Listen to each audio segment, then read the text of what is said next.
about something, a quiet but really powerful story. This one's for you if you've ever felt like you're just falling behind, like you're watching everyone else move on without you. It's all about this simple idea with this incredible strength, the power of just sting. Okay, let's start with a feeling, one that might be, well, deeply familiar to you. It's this kind of tiredness that, sleep just can't fix. This isn't about being physically exhausted after a long day or mentally drained from studying. Now, this is something deeper, something that kind of settles right into your bones.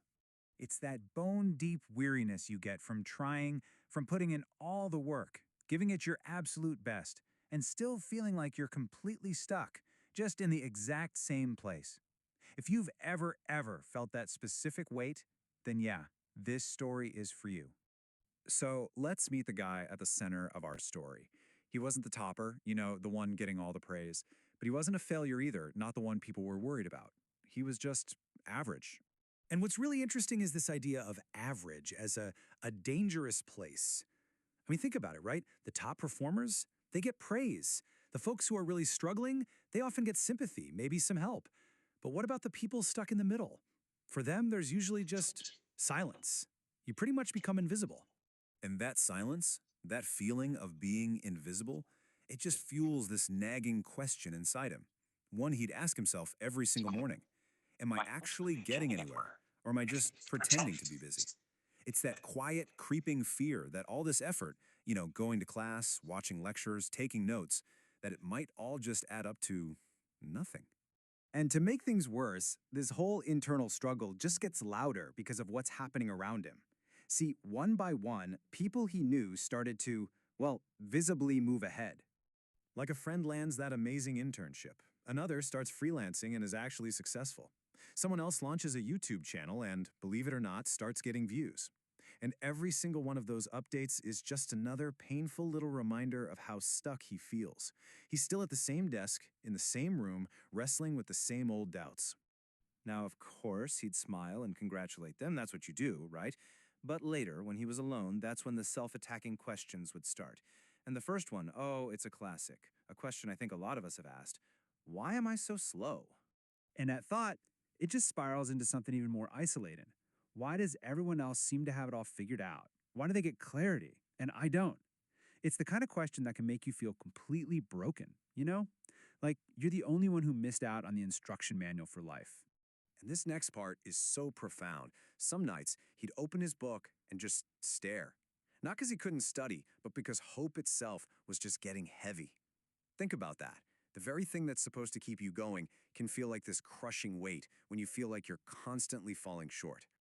But then, after all that struggling, one night, something changes. He stops fighting those negative thoughts. He's not trying to force motivation, not listening to another pep talk. He just stops. And in that quiet, he lets himself accept one brutal but clarifying truth. No one is coming to save me.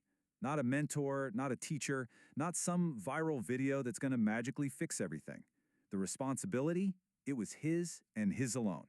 And here's the really beautiful, paradoxical part. Facing that harsh reality didn't crush him.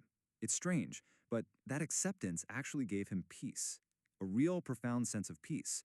By finally letting go of that fantasy that someone else would save him, he found this internal calm. And this is the crucial part, the small promise he makes to himself that night.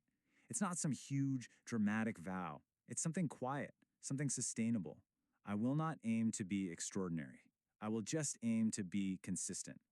So the goal wasn't about some spectacular result anymore. It was just about the simple act of showing up. So, what happens next? This might be the most important part of the whole story. Days turn into weeks, and, well, nothing dramatic happens. No sudden breakthrough, no life-changing epiphany. The real change, it was all happening quietly, just beneath the surface. So what does that invisible growth actually look like? Well, he started to understand complex stuff a little bit faster. He stopped panicking whenever things got hard. He learned how to just sit with the discomfort of not knowing. And this part is so key. While everyone else was waiting for motivation to strike, he was teaching himself how to work without it. He was building his foundations, brick by quiet brick. Nobody gives you a round of applause for this phase, but this is the phase that builds you. Then, months later, when the results finally started to show, people looked at the outcome and said things like, "Wow, you're lucky," or "You're so talented." But he knew the real story behind all that. What they called luck, he knew it was silent effort. What they saw as talent, he remembered all those lonely nights. And when they said, "Oh, it must have been easy for you," he just remembered that quiet promise he'd made to himself over and over and over again. And that really brings us to the core realization here.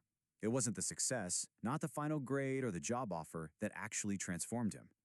The real change happened in all those quiet hours in between.